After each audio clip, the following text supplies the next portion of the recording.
today's topic is Agile Transformation in Pakistan. Basically, the topic itself is very important considering current Pakistani situation. So let me give you a brief intro of agenda.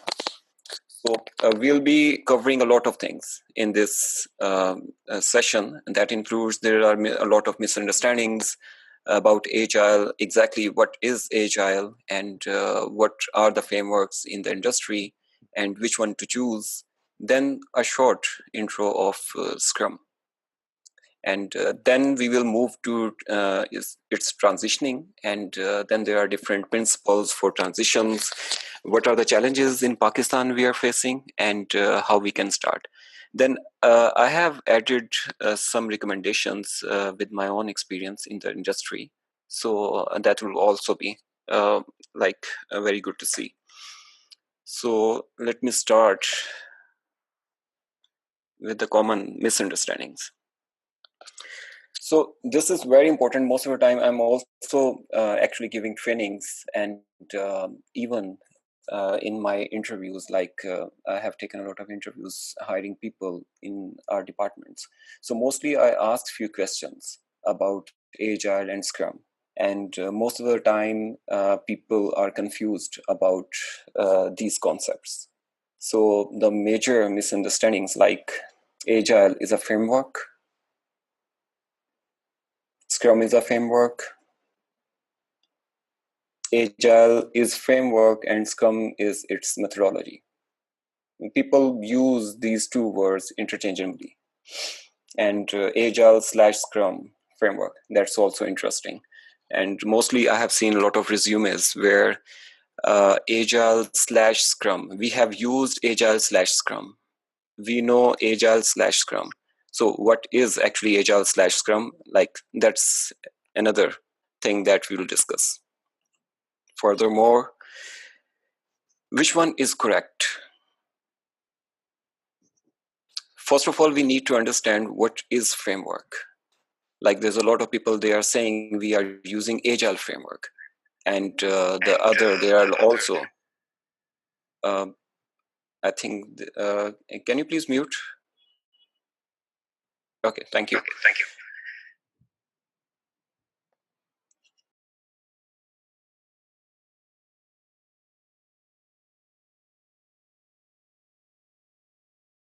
Mohsin, you can continue. It seems everyone is on mute. Can you hear me? Yes, I can. Okay. Hope everyone else can hear me. Okay. So instead of using these buzzwords or phrases, it's better to understand the actual concept. So it's better that we should understand what is the framework. Similarly, what is the methodology? Like we are replacing these two words with Agile and Scrum. Someone says Agile is a framework and others are saying it's a methodology. Okay. And majorly, what's the difference? What's the difference between a framework and a methodology? So what is Agile and Scrum then? Especially if we understand what's the definition of framework, what's the definition of methodology, and what's its difference, we can then understand what's Agile and Scrum. So difference between framework and methodology. Framework by its name, by its definition, like framework, is the definition is a little loose. They exist to provide structure and direction in a preferred way, to do something without being too detailed or rigid. Like frameworks provide guidelines, only guidelines. And you can further... Madhya, can you please take care of this distortion? Like there's someone who is unmuting and there's voice echo. Yeah, I think we could hear the echo. We will request every member here, please do not unmute. Mohsin, you continue. I'll take care of it now. Thank you. I think someone is trying to connect and we are having the issue, for that. Okay. So about frameworks, they are powerful because they provide guidance while being flexible enough to adapt to changing conditions and can be customized for your company while utilizing iterative approaches. So frameworks, in short, are only the guidelines. Those guidelines you can follow and you can further customize it according to your company needs. Whereas methodology is an approach to doing something with a defined set of rules. Methods. Methodology is derived from method, like tests, activities, deliverables, processes, which typically serve to solve a specific problem. So demonstrates a well thought out, defined, repeatable approach. So the major difference what we can see from framework and the methodology is it's a predefined set of rules that cannot be changed. You must have to follow those rules. Whereas framework are the only guidelines that you need to follow, and you can change it according to your company needs. So now we can understand the difference between framework and methodology. What is Agile then?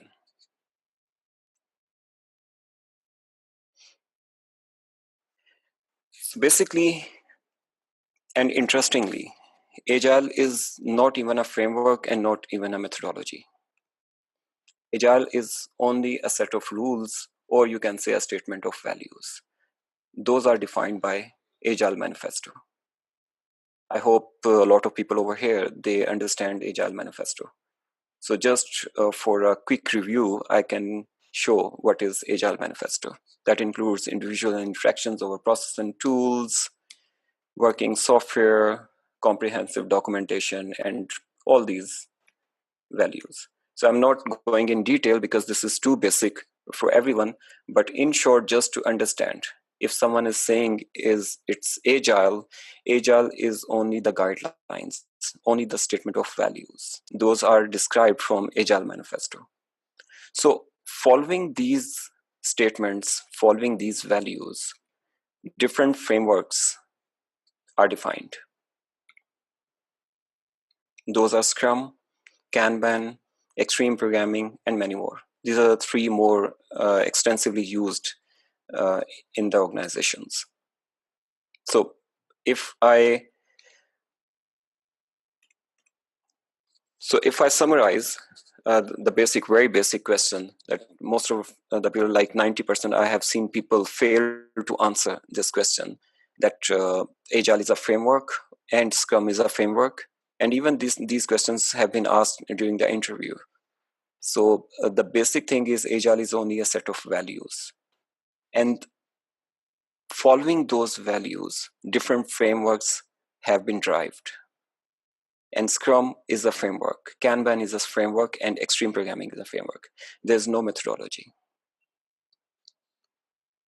Similarly, we can move on which framework to choose. And again, that's a short description. So I can give a recommendation like Scrum, mostly used in product or project teams, and Kanban is mostly used in sport teams. Similarly, extreme programming is also used in product teams. So moving on with the Scrum. If anyone has any question, they can write it on the chat window. Or we'll have definitely a question answer session at the end of the session. So I'll focusing on Scrum in this session. So mostly this is being used widely in the organizations, and how we can do the transitioning to Scrum. So what is Scrum? So basically, again, Scrum is not a methodology. So please understand this. Agile is not a framework, and Scrum is not its methodology. Scrum is a framework. Scrum does not provide the answers how to build quality software faster. Scrum is an agile framework that allows us to focus on delivering the highest business value in the shortest time. Again, the focus is on the highest business value. Scrum is a framework within which the game of product development is played, and that's a short Scrum diagram that shows all the Scrum phases. That includes different roles. There are 3 roles: product owner, team, and the Scrum Master. And starting from the product backlog, there will be sprint backlog and sprint planning meeting to moving on to the sprints. And then we'll have then a daily Scrum meeting and then sprint review and retrospective. So I hope most of the people know about this framework. So that's why I'm not going in details. Any particular question about anything Scrum or Agile or framework, you can ask. There is one question from Junaid. It's in the chat window. So the question is, Scrum is process framework. What do they mean by process in it? Let me see the chat windows.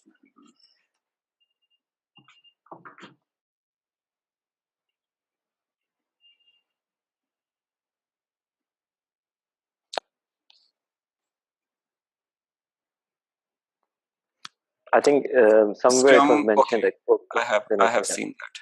I have seen that. Okay, Scrum is a process framework. Do you mean by process in it? Actually, Junaid, you cannot differentiate process and a framework. You can use a process work. More generically, the framework word has been used. Process is what you can see in this picture. Process, if you can understand the meaning of the process, like the different activities in a particular way, this is what process. But overall, Scrum is defined as a framework. Like take an example in Scrum or like in any Agile's framework, what we do, we inspect and adapt. We follow all the process values, those have been defined by Scrum, but we change it according to the company needs. This is what framework is. So similarly, under the framework, there's a sequence of activities. Those are defined by the process. Okay, so moving on, why transitioning is hard? This is actually a very important question. And since I have been engaged with a lot of other organizations, okay, I think we got another question.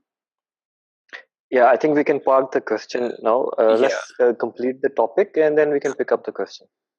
Yeah. So if and also any of you have any questions, please add in the chat window. We can pick all of them at the end. Okay. So about the transitioning, it's there's a renowned phrase about Scrum that Scrum is easy to understand and difficult to implement. So why it is difficult to implement? What's the issue? What's the problem? So why transitioning is hard? So there are a lot of concepts that about the transitioning. So let's see different attributes. Willingness to change is the strength, even it means plunging part of the company into total confusion for a while. That's Jack Welch and Becoming Agile. This is actually from the book from Mike Cohen. And but most of our people, even if reading this quote, I fear about the putting whole company into some fusion for a while. So let's see how the company can have a lot of confusions while transitioning. Okay, so there are different attributes that we can see and we need to understand while transitioning. Change at the top, down or bottom up. The end state is unpredictable. Scrum is pervasive. Scrum is dramatically different. Change is coming more quickly than ever before, and best practices can be dangerous. So these are very common phrases. All of you can see these sort of challenges in your organizations.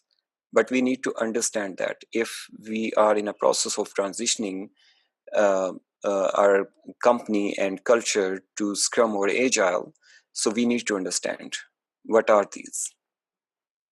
So change at top, down or bottom. There's a lot of people I have met and we have seen a lot of questions around that if our top management, they will, if they are willing to implement Scrum or Agile in our company, then this can be done. Else, this is impossible. And some of them are true. They are correct. Like, take an example. In Pakistan scenario, yes, definitely. Because if your top management, they are not convinced that you can implement Scrum framework in your company, so it's very hard, or you can say almost impossible to transition. Similarly, bottom-up approach, what it is, like take an example, I got certification, I got training, and I'm very, very much excited, and I want to implement this in my company. So I can request to my management, I want to implement it. My management doesn't know about that. They didn't get that training. They don't even know about the details. So definitely this is very hard to get the approval or give them the visibility, what it is. So take an example, even then I'll start implementing it. Then I'll get a lot of resistance, a lot of problems from other peers, from other departments who are not willing to change their team structure. So both options, top down or bottom up, you cannot define like only the top down option will be good for transitioning, or only the bottom up approach would be good for transitioning. Actually, this includes both. So I have included few quotes, like where it's mentioned, like even the CEO who is very strong, and he cannot even develop the right vision, communicate it to large numbers of people, eliminate all the key obstacles, generate short-term wins, etc. And in short, who can change all the company culture. Similarly, bottom-up change is more hard, having opposition on both sides, peers and management. And bottom-up approach is actually where we can see a lot of examples. In our scenario, functional managers start resisting to protect their departments by striking out against Scrum changes. And again, that's something they offend that this would be dangerous for them, or that will actually kill the purpose what they are doing, or their jobs will be on stake. That's something you can say they are not aware of what it is. So there's another quote I have included, that fearless change. We believe that change is best introduced bottom up with support at appropriate points from management, both local and the high level. And that's actually a better way of doing it. We need to have that change from bottom up, but with the support of the appropriate and relevant points from the management.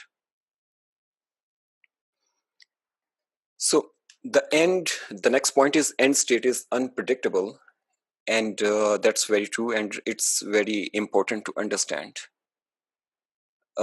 What framework could be the best for our organization considering its needs?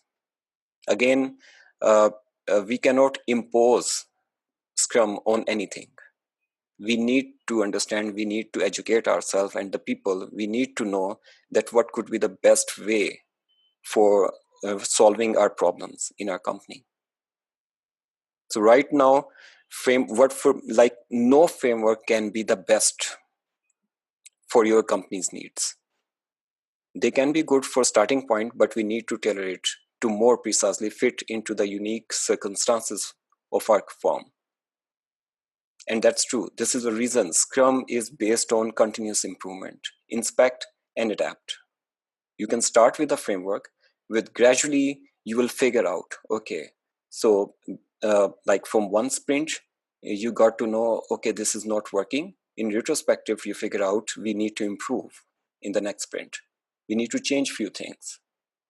In the next sprint, you have to change few things, and gradually you know what is getting better for your company's needs. You may have vision of what doing Scrum means to you, but where the organization ends up is likely different. So from the statement point of view, the end state is unpredictable. In our traditional approach, That's very common. What we do in waterfall or other models, what we have been doing, we actually plan something and define it, and we also define the end state. By this date, we will get this and we will do this. Actually, this is not the case over here, because for that purpose, you have to make a lot of things constant to reach that end state. And that was the major problem in waterfall.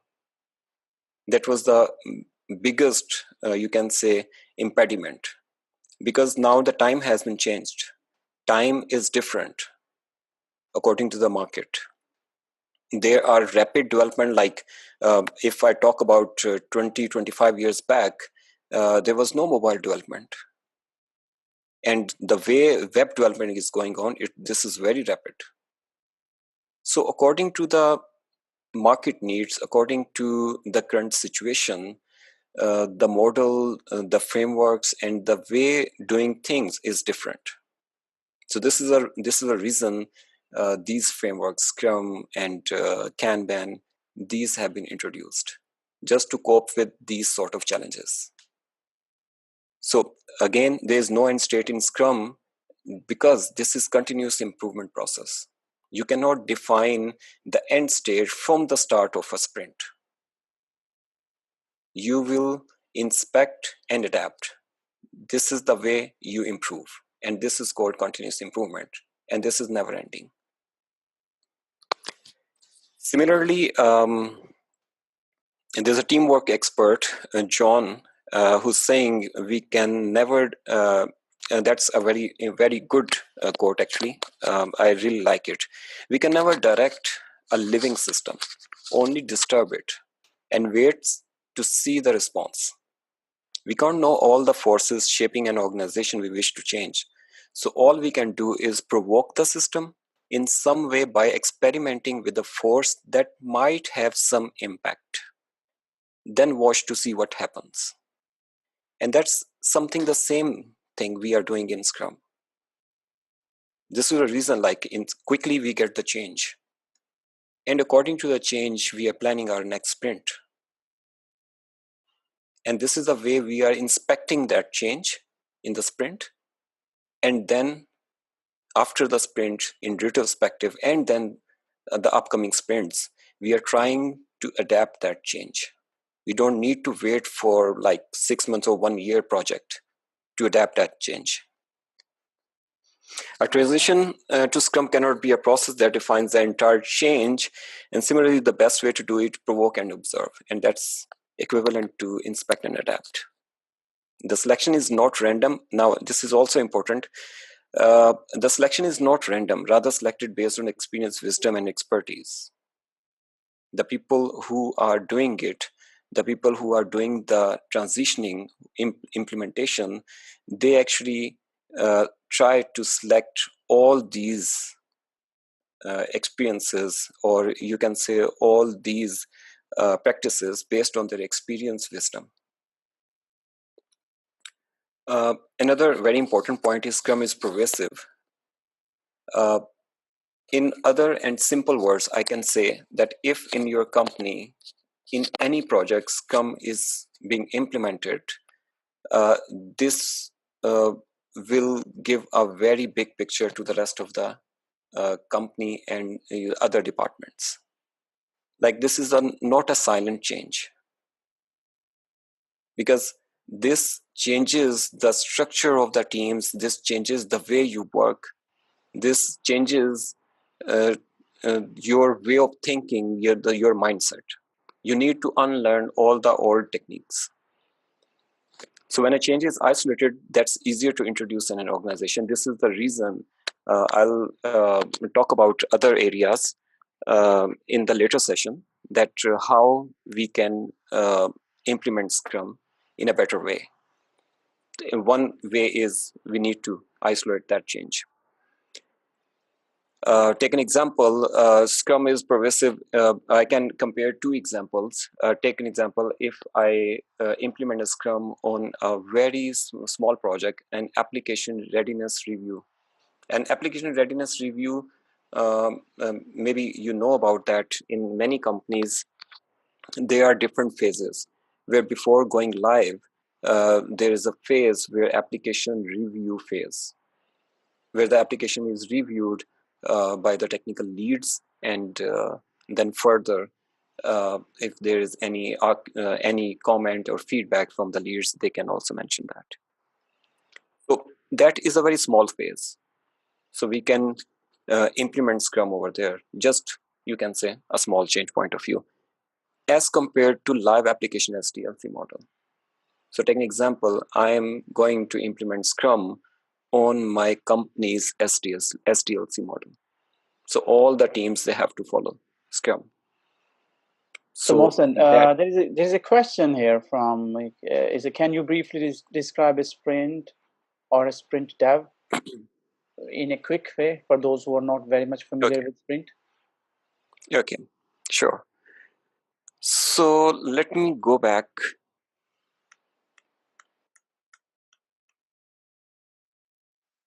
Okay.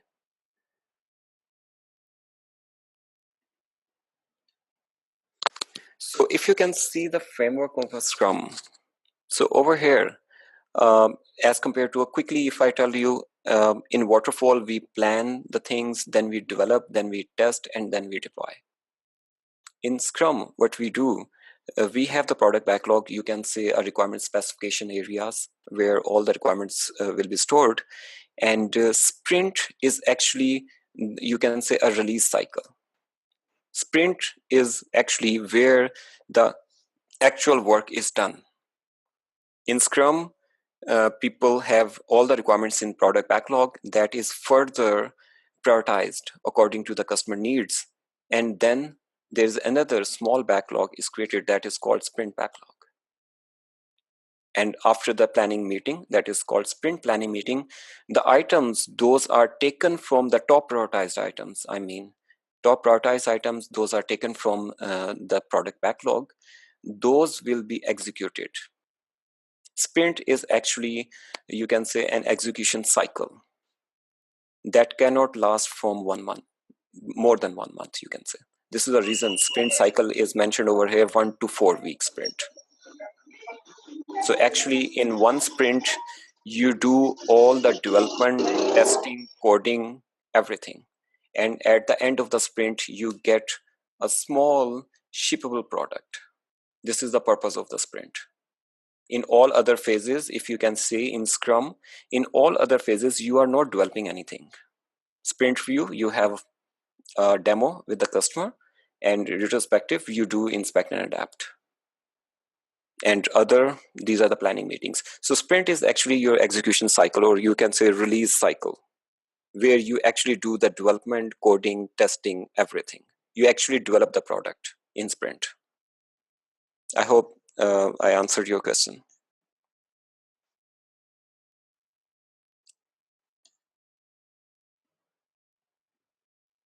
Great, thank you. Yeah, Abdul Rahman says yes, thanks.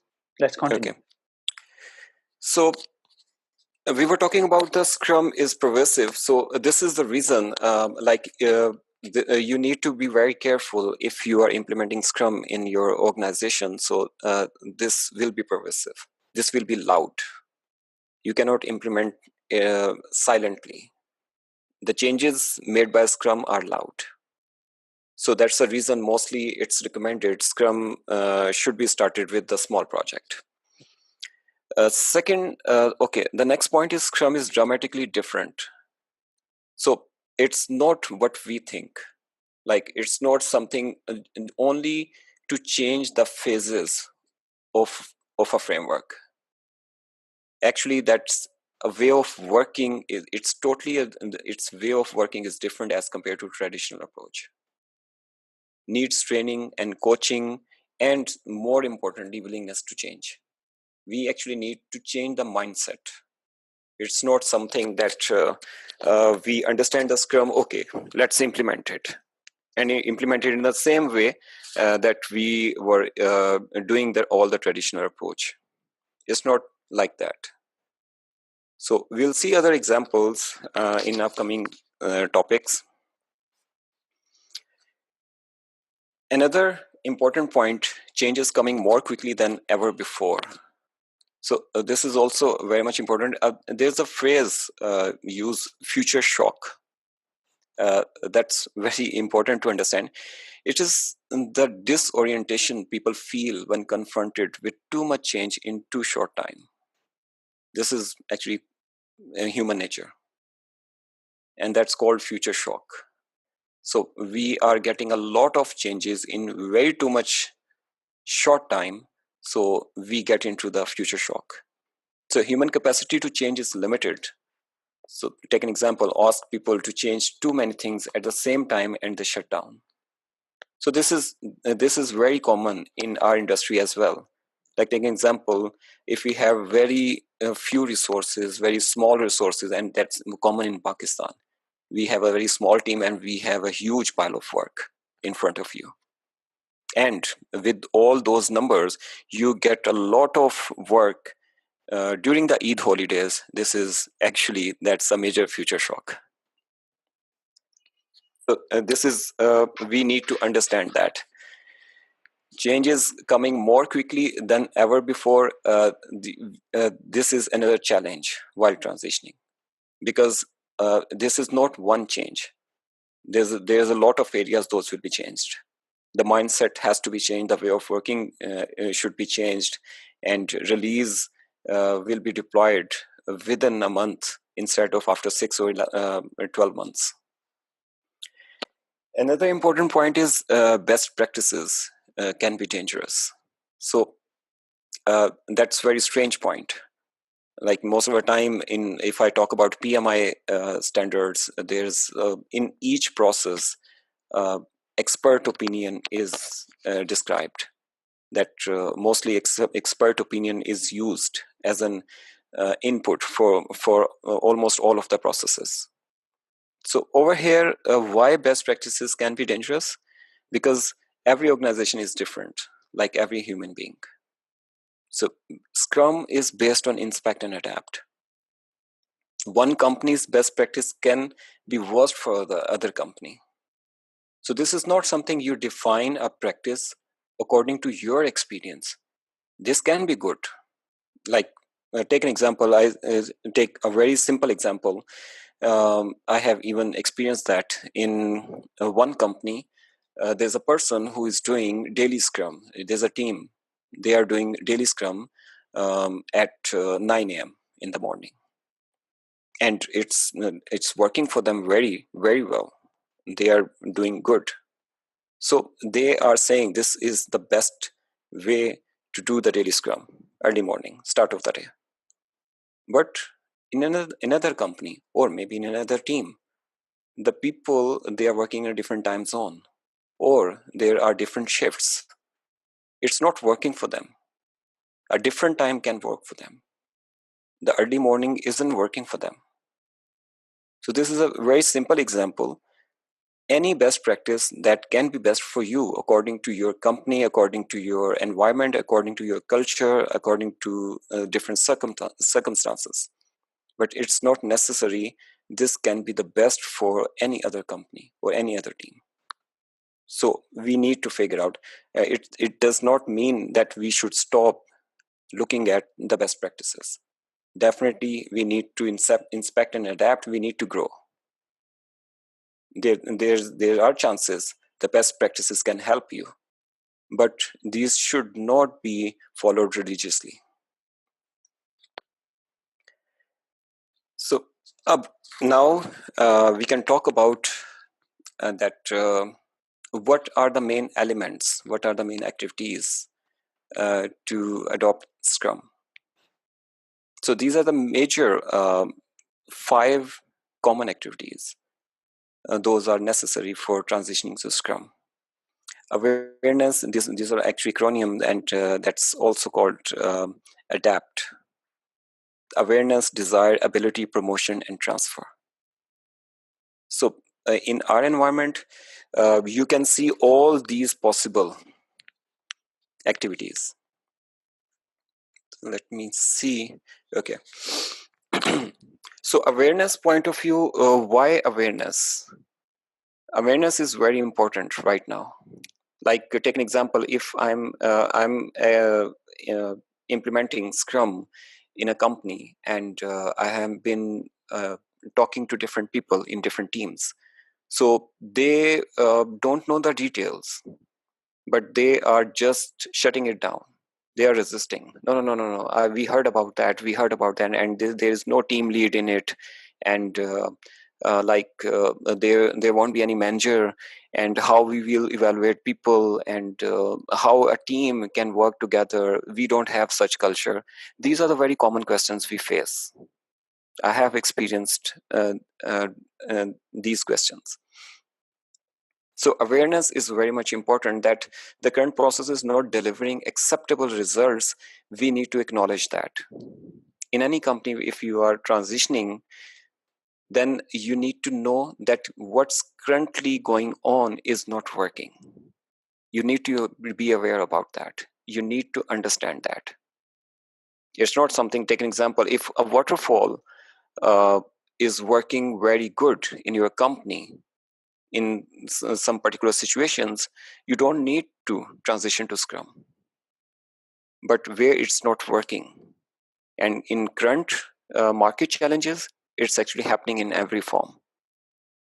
Because we get the client request more repeatedly, or you can say more quickly, as compared to 20 years back. So we need to be aware.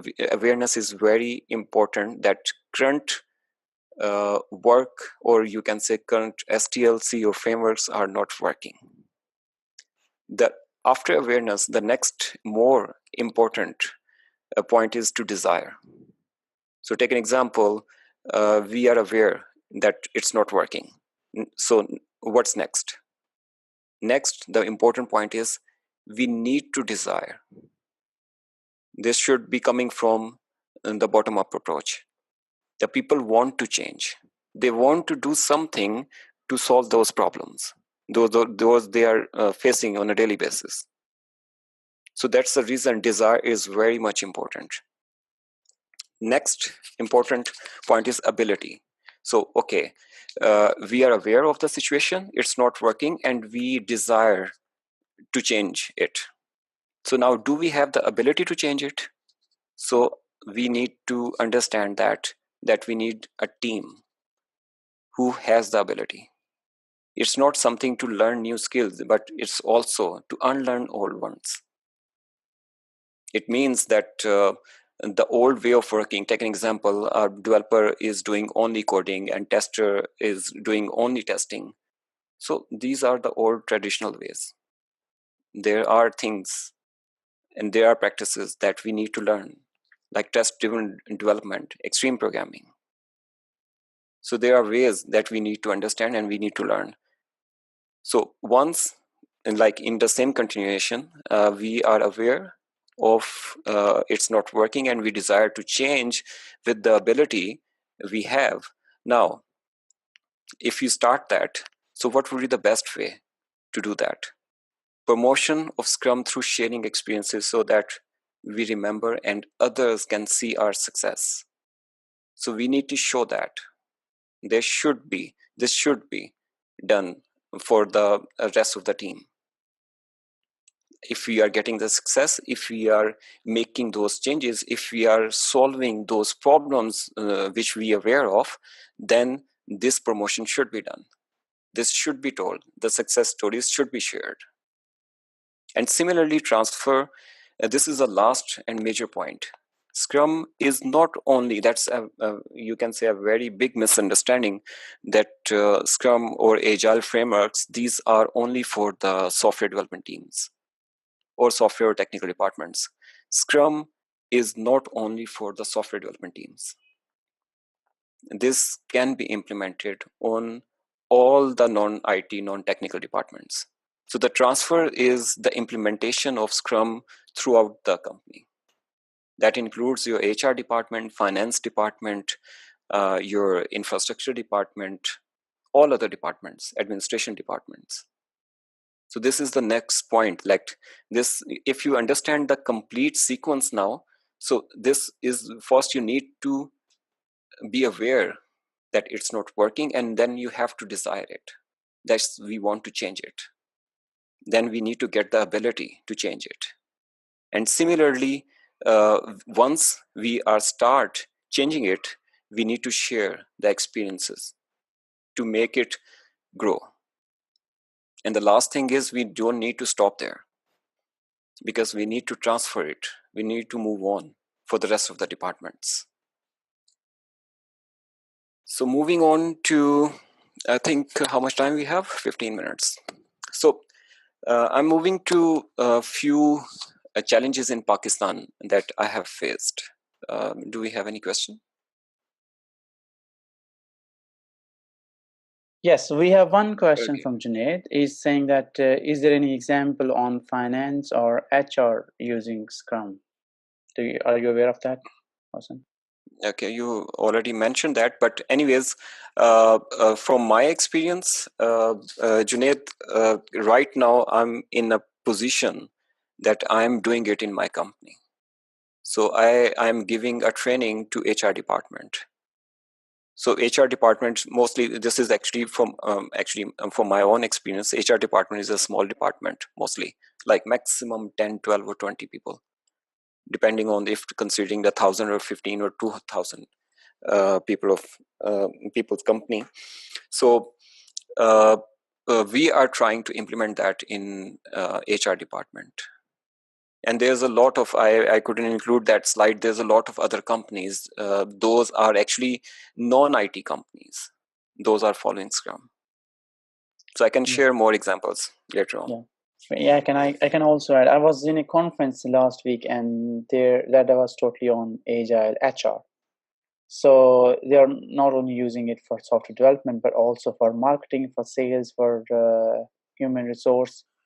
There's also a book on Agile HR from Pia Maria. If you're interested to read that, just search it, and it should be available on Amazon or some other platform.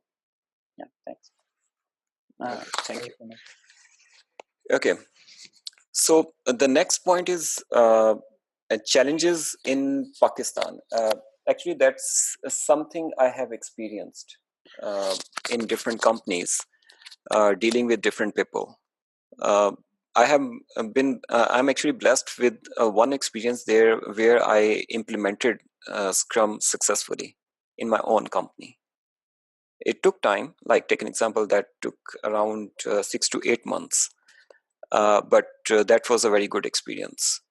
I faced all the challenges I'm actually right now telling everyone. So this is the reason I'm mentioning all the challenges that I have faced, and hopefully you guys can also encounter the similar challenges. So from Pakistan point of view, those challenges and attributes I explained earlier, these are actually globally. Pakistan has different challenges. You can say the more basic one. The first and most important, we have a different attitude. We have a very traditional attitude. Mostly in our environment, we have a lot of attitude problems. Like people, they don't like to work with each other, and they quickly offend with the arguments of any other person. So the attitude problem, like the attitude and ego, you can say similar things. The ego problem is the more, you can say, more big obstacle while transitioning. So one question here, Mohsin. How to handle this ego challenge? Have you tried anything that you can share with us? Yeah. So the ego and attitude problems, yes, this is actually again the ability thing and the desire thing. We actually need to change our mindset. I have faced a lot of problems, like, and still I'm still implementing Scrum in different companies, and even my own company, that's a big firm. And I have been facing, and this problem is actually not at the small level, this is even on the bigger level, in the senior management level as well. So the best way is to deal with this problem is we have to implement the solution on ourselves first. I have seen a few trainers, unfortunately, I have faced that experience, that they are trying to say that, okay, this is a traditional attitude, this is the ego problem, you don't need to do that, and like you have to avoid that. And for some reason, there was some argumentation with the audience, or like the people who is trying to coach the department. He got offended, and the same problem arise there. So this is actually, first, what my recommendation is, first we have to change ourselves. We are the teachers here. If we are the part of the transitioning, we are the teachers here. We need to change ourselves first. We need to put ourselves an example to others. You will see a lot of attitude problems. This is human nature. And you cannot change human nature, human mindset quickly. So that would take some time. You need to put yourself an example for them. And also the people who have the desire, again, this is becoming to that point, if the people have desire to change, they will start picking up all the good points from the transitioning, from the coaching. And the people who don't have desire to change, they will stuck there. So moving on to the next important point, lack of knowledge. And that's in Pakistan, there's unfortunately, and this is also another problem, that we don't have sufficient resources to know. And I really appreciate PASE that they are bringing the knowledge in Pakistan and sharing it.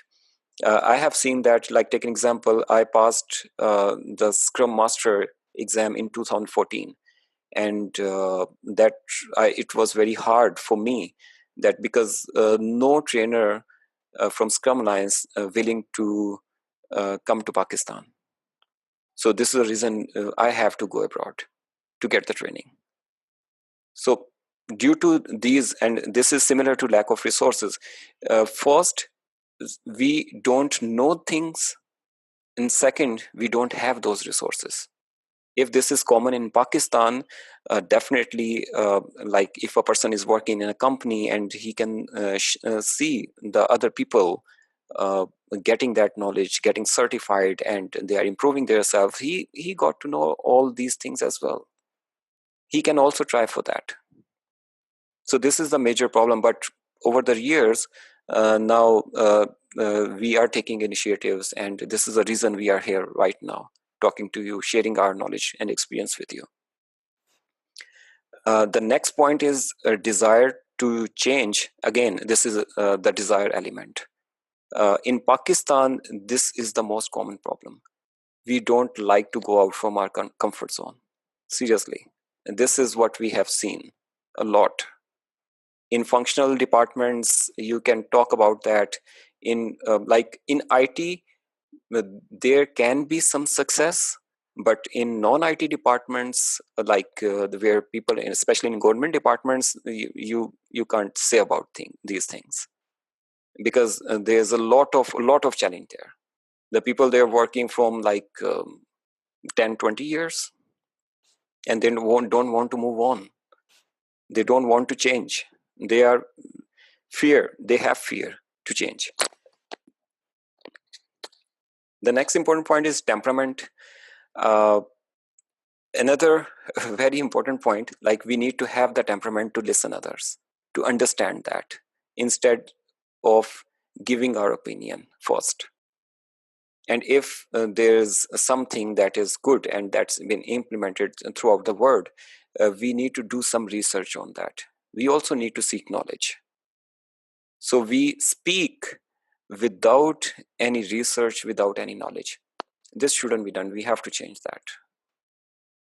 And the last and important point is lack of teamwork, and that's another important point. You heard about that. A lot of people heard about that. If a Pakistani is in abroad and he gets a lot of problems, the most problems he can get can be another Pakistani, not like any other foreigner. So this is something that we need to change now. We need to help each other. We need to work in a team. If you see a lot of movies, you see a lot of other examples in Scrum, everywhere teamwork is promoted. I hope you all have watched Avengers movie. So Avengers movies is all about the teamwork. The different skill set, cross-functional, and they are working as a team. They are successful as a team. So this is something we need to work on. We need to work as a team. So we have a short time. Anyways, so the next important point, that how we need to start the transitioning. Start small or go all in. So what's the best way to start the transitioning? Start small is the best way to start is the use pilot project mantra. Like, take an example, you can talk to your management, you can talk to anyone, have a pilot project. Tell them we can have a small pilot project, and pilot project label itself is, you can say, some sort of satisfaction for the other audience. So this is only a pilot project. That won't change anything. That won't hurt anyone. I have an example of pilot project. Even actually that was my trainer, Pete Deemer. He was the VP of Yahoo development department. And what he did, he actually, he was also one of the pioneers who made all the transitioning in Yahoo. And what he did, he started with a pilot project in Yahoo, and he got some success. Then he started another project as a pilot. He named it as a pilot project again in different department. And then he started another pilot project. So he kept going for pilot project name for all the projects. Even he was doing actual work in those projects. And he mentioned that I will use this name till I implement and complete the transition of Scrum in my whole organization. So this is only a mindset. So this is a good example that we can go for a pilot project, a small project that won't, like, as I mentioned, Scrum is pervasive. Scrum is loud. So the best way is go with a small project, very small project, and you can say a pilot project. You can test it, you can experiment it. Why it's good to go with a small project? It's less expensive, at least success is guaranteed, and big risks, there aren't any big risks, and less stressful. So there is another technique, going all in. Going all in, what it means that you are implementing Scrum in all the departments, not only in one project. You just initiated Scrum everywhere. So there are advantages and disadvantages as well. Can reduce the resistance, because in one project, in one small project, you can face a lot of resistance. Like in one project, you are implementing Scrum, there's a different team structure, different mindset, whereas in other projects, the team is actually interacting with, they are following the same traditional approach. So there will be a problem communicating with them. So resistance can be less as compared to a small project. Avoids problem with Scrum and traditional team, again, I mentioned that point, and can end more quickly. Since we have started in all the departments, so definitely the work is going on in parallel. So that can end more quickly. But if we compare which option to choose, so the best and recommended approach is starting small and going with the pilot project. This is recommended. Okay. So Next point is very important. I have worked in different organizations, and through my experience, I have implemented Scrum, and even I proposed some different models. And in two of examples I have where this model was implemented. So I generalized all these practices and created a model for you guys according to our cultural or Pakistani needs.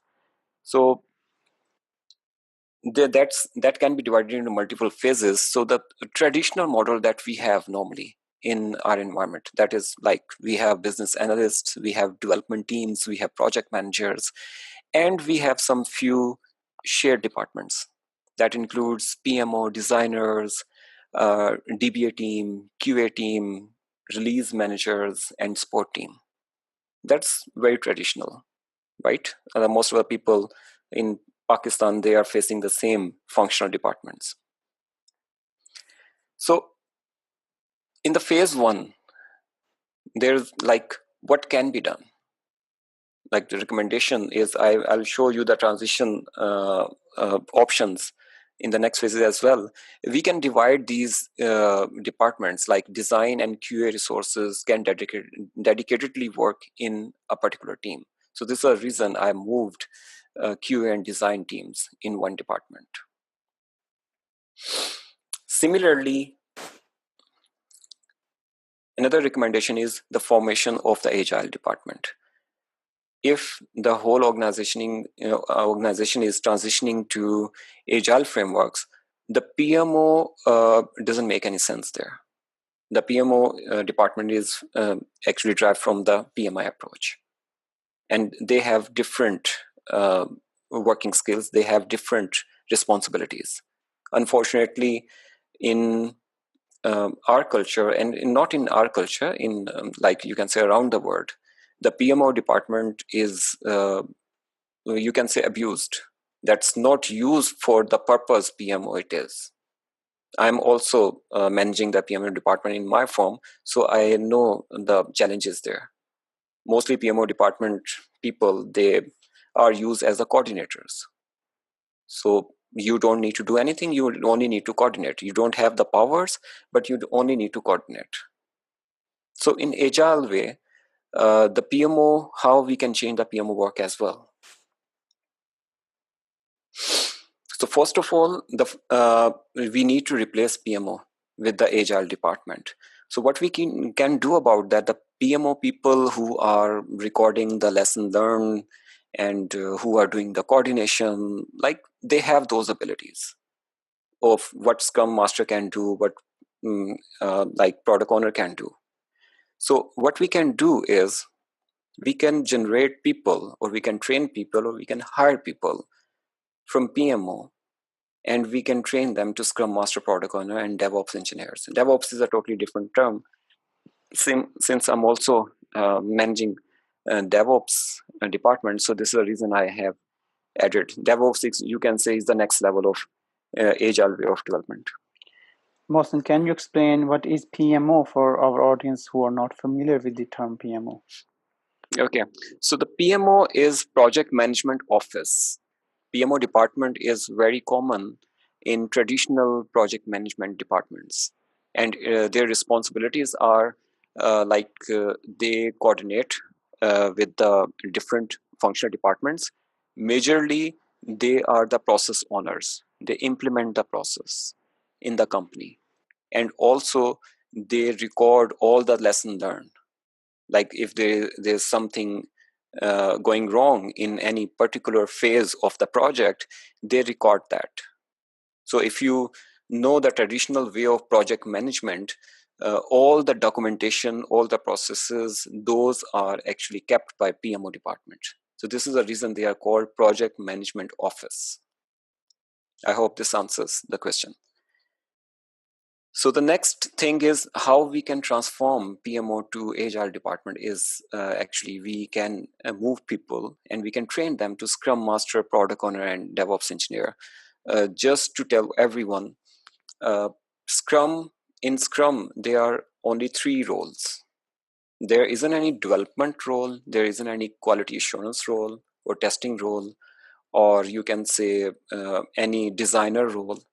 Scrum has only 3 roles. That's one Scrum Master, the other is product owner, and the third is dev team or a team.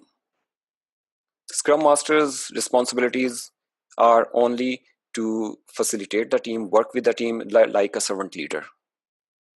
Like team is not reporting to Scrum Master, but he is working with the team and to remove the impediments from the team. Product owner's responsibility is majorly interacting with the client and getting the requirements and prioritizing the requirements. And the team itself includes everyone to deliver the product. That includes developers, quality assurance, designers, anyone who is needed to do the job. So just to give a brief intro that if you don't understand the Scrum Master and Product Owner. So instead of PMO, we can have people like Scrum Master, Product Owner, and DevOps engineers. Ignore the DevOps engineer, that's actually out of scope of this topic. So Scrum Master and Product Owner, these are the 2 people we would need in Agile department. The next important point is teams restructuring for the transitioning point of view. So let me tell you all this, these models and recommendations, this is actually based on my own experience. So that can be good for one company and that can be wrong for other company. So this is like where I have experienced it and I have implemented it in one company. Again, this is not the best practice. So first of all, let's talk about the development teams. So in companies, there are multiple development teams. There can be one department, dev 1, 2, 3, 4. These are the 4 different development departments who are working on 4 different engineering components. So how we can restructure them, starting with the restructuring. So if we have Agile department, where we have all the Scrum Master and Product Owners and Agile coach as well, who can train them and coach them, we can start assigning the Scrum Master and Product Owner to each team. Because if you talk about Scrum team consists of team, that is a team, and Product Owner and Scrum Master. These are the 3 roles we need in Scrum team. In traditional teams, technical leads are always there. So this is the reason they are still there. So we'll see what we can do about them. The next important restructuring is about QA. So mostly in functional departments, we have a complete QA department, where the QA lead who's managing QA department. Currently, in current structure, what we are doing, we have all the developers do their job, they complete the code, then it's sent to the QA department.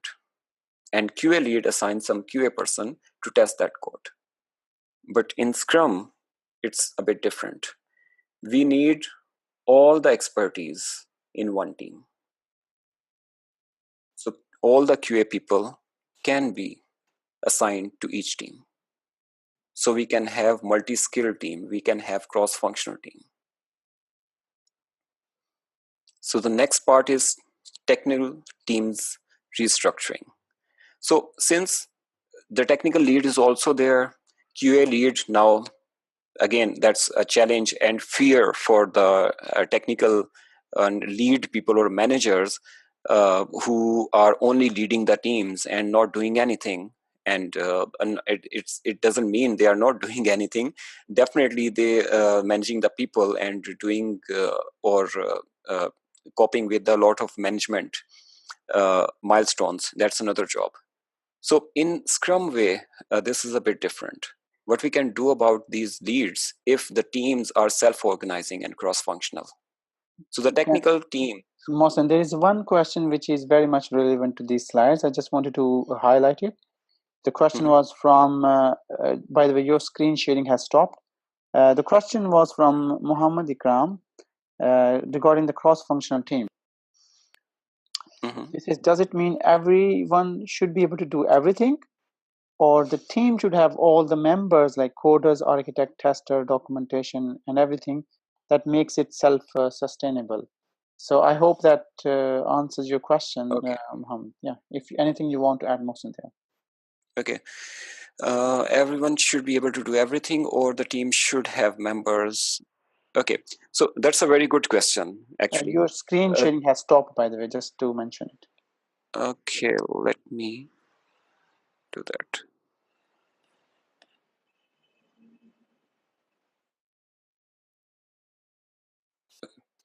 Is this good now? Yeah, I'm back. Thank you very much. Let's continue with the answer. Okay, so that's actually a very good question about cross-functional teams. The both ways, Ikram. I think the first thing is we have to move people, the cross-functional people, like with the multi-skills, all the relevant people in one team. We need to have them. The other aspect that you mentioned, a person can have multiple skills. This is, you can say, the another phase, or you can say the next level, where a person can have multiple skills, can do multiple jobs. Maybe you heard about the convention nowadays being used, T-shaped resources. This is actually you can say, the shape of T. This is the breadth of knowledge, and a resource can have a depth of knowledge in one skill. So cross-functional teams mostly have T-shaped resources. They have multiple skills. They have the breadth of knowledge in multiple skills, but they have a depth of knowledge in one skill particular.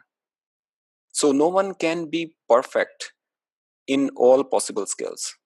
They have the knowledge in multiple skills, but in their primary skill is different, where they have depth of knowledge. So in cross-functional teams, first of all, you need to have all the relevant people in your team. Those can have like testing skills, development skills, designing skills, anyone. And then you can transform those people to the next level, where they can have multiple skills. A developer can also test the code, and a tester can do the code, development code. This is the next level. I hope this answers the question.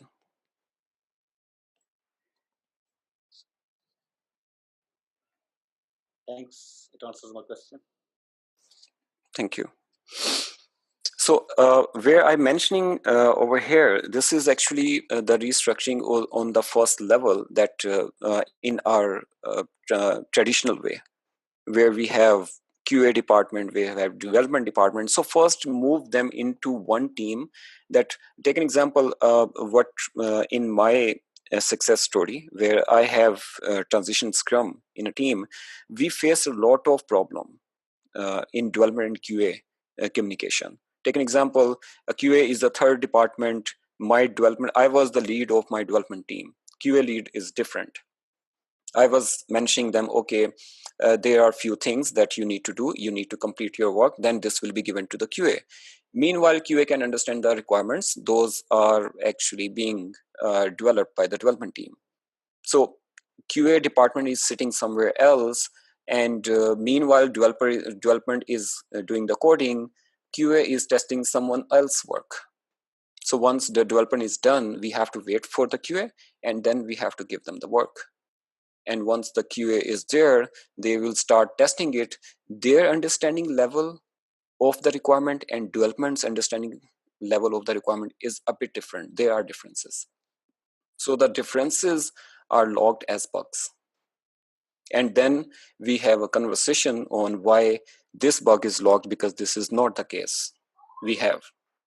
So these sort of challenges we faced a lot. Then we tried to transition to Scrum. Again, we got the problem. We were aware of the problem, and we desire to solve it. And in the end, we actually moved the QA people into our department. So now what happened, development and QA, they work together.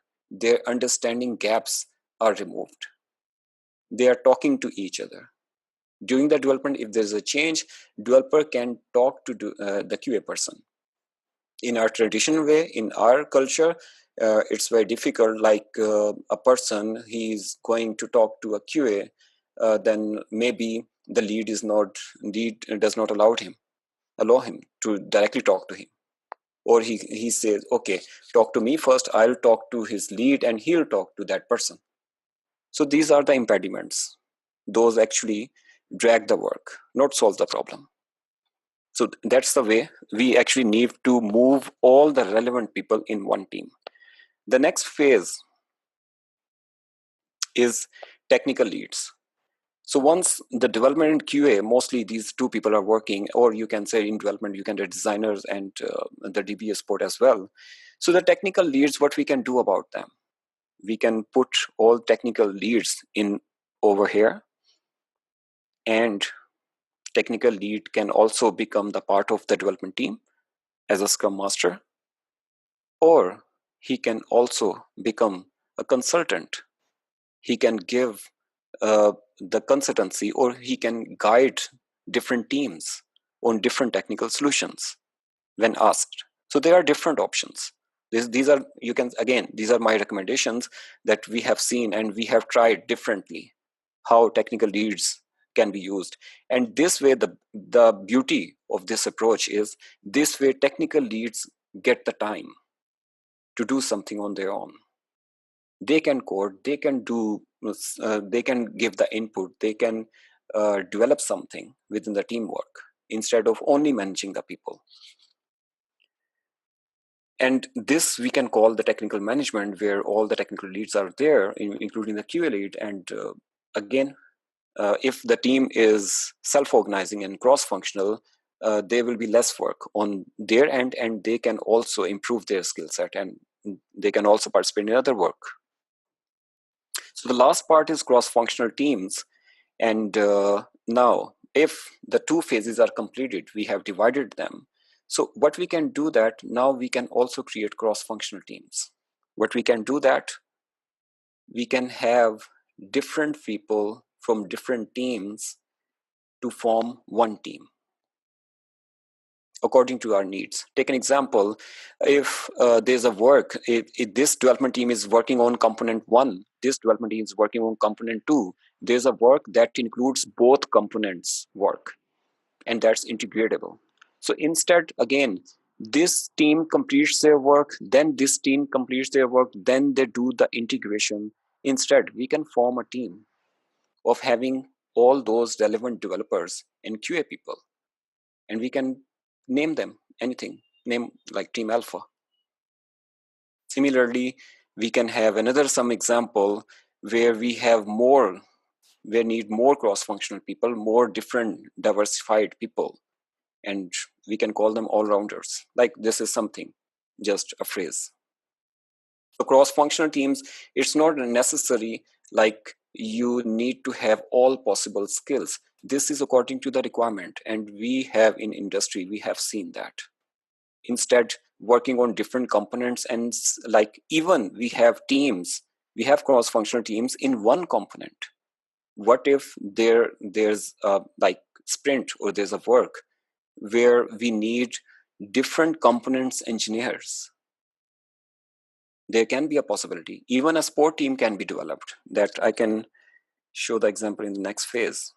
So similarly, we can have some teams like executors, we can have team alpha, we can have super support. In our case, we are AI-based company, so this is a reason like we can have people specifically to AI mindsets. So these are all different examples. Like take an example there, we have all dev 1, 2, 3, 4. These are the 4 different departments who are expert in code execution. Similarly, in dev 4 or dev 3, you can call it in a designer or someone else. And Team Alpha already explained, in sport, we have someone else, like we have release manager as well. Like there is a sport team who can answer the small or cosmetic issues from the production, and they can quickly, we have developers for them, they can quickly resolve it and release it.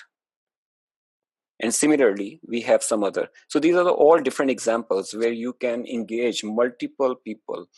In Scrum, basically, you need to form a team for relevant people to do the job. And once you have the team, then it would be good to continue the sprints.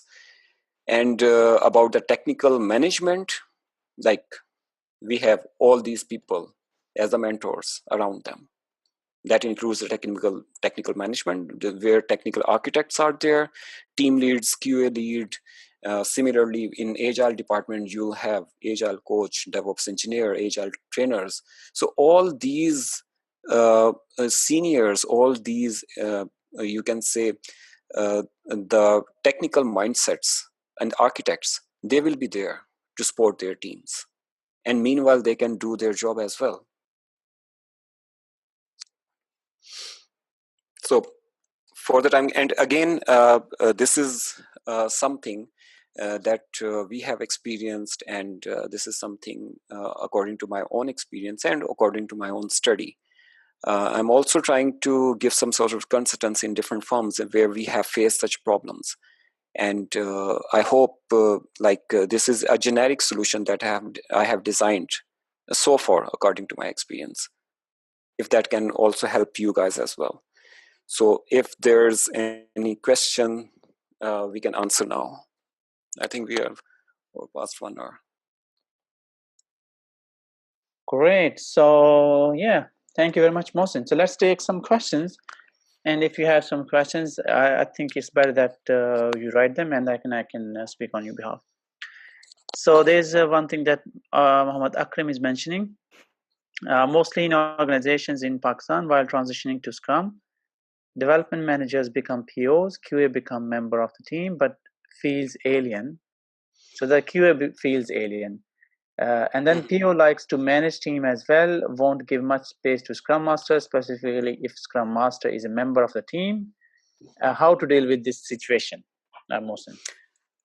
First of all, again, none of them, any Scrum role is a manager. Not the PO is a manager, not a Scrum Master is a manager. If they are the manager, you will lose the essence of the Scrum.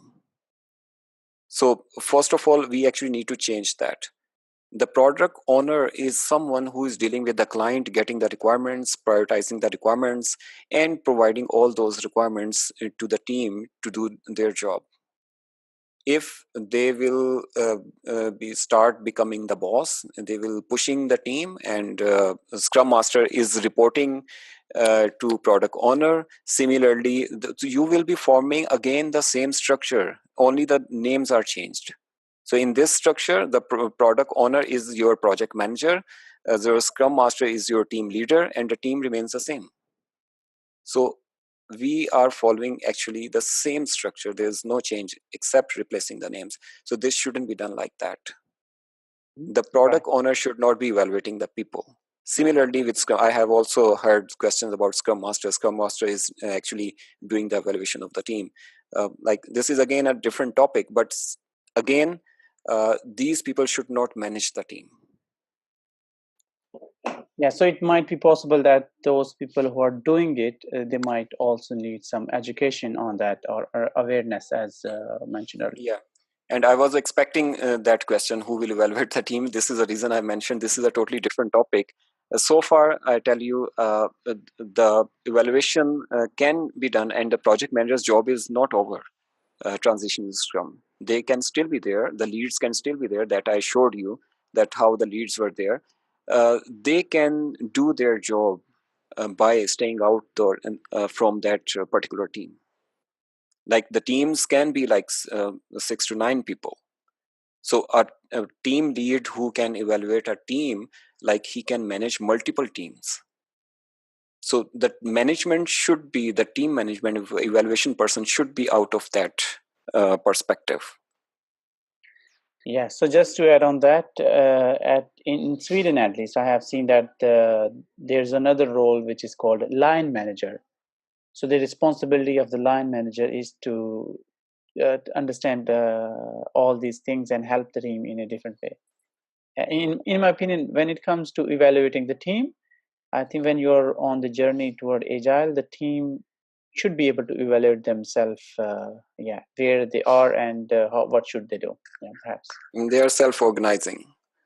And also, like teams' performance in Scrum, the beauty of Scrum is that it's actually not the individual's performance. This is the team's performance. This is a reason all the release planning is done on team's velocity, team's work.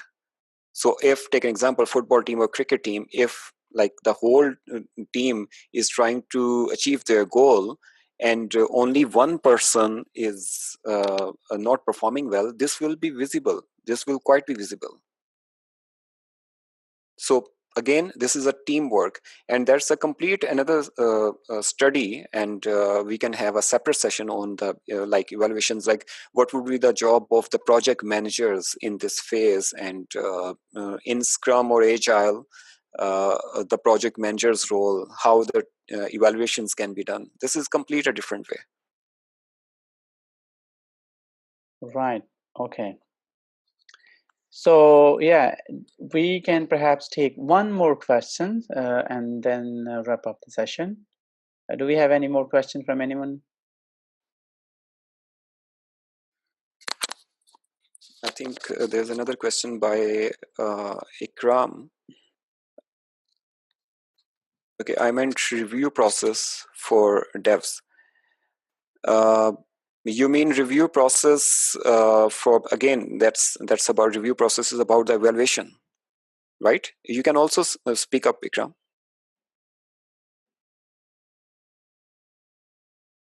Okay, so annual reviews raise, yes. So again, just I won't go in much detail because this is a different topic. All the line managers and the project managers who do the evaluations, whether it's a quarterly or annually, this would be something that they are doing it while staying out of the Scrum team. And they do that according to the performance. Like, take an example, if there's one sprint, the result of the sprint will show a lot of things, and that will highlight a lot of areas and weaknesses of the individuals as well. But since this is inspect and adapt, they try this in one sprint, then they try it in another sprint, and that will actually an improvement process, continuous process that is going on. The people, the line managers, or whether the project managers who are doing the evaluations, they are you can say they are reviewing all those sprints. They are checking all the burn down charts. They are reviewing everything. And at the end of the year, if this is about an annual review, they get all the stats all from all the sprints. And this is again a complete different story. They see the performance of different sprints. Definitely there are two teams. One team is performing very well. They are executing the sprints very well. They are giving the business value, and second team is going down. There are some issues. They are not evolving, and definitely there are some problems. So definitely this, your burn down charts and all those other stats, they give you a better visibility. Yeah, good. I hope that answers your questions, Ikram. So yeah, I think we need to conclude the session. So I'm sharing some information how to follow us on social media. And for those of you who have attended this session, you can also claim one Scrum Education Unit in category F by registering on Scrum Alliance. And if you're following their track as well. Sorry? Shouldn't it be 1.5 now?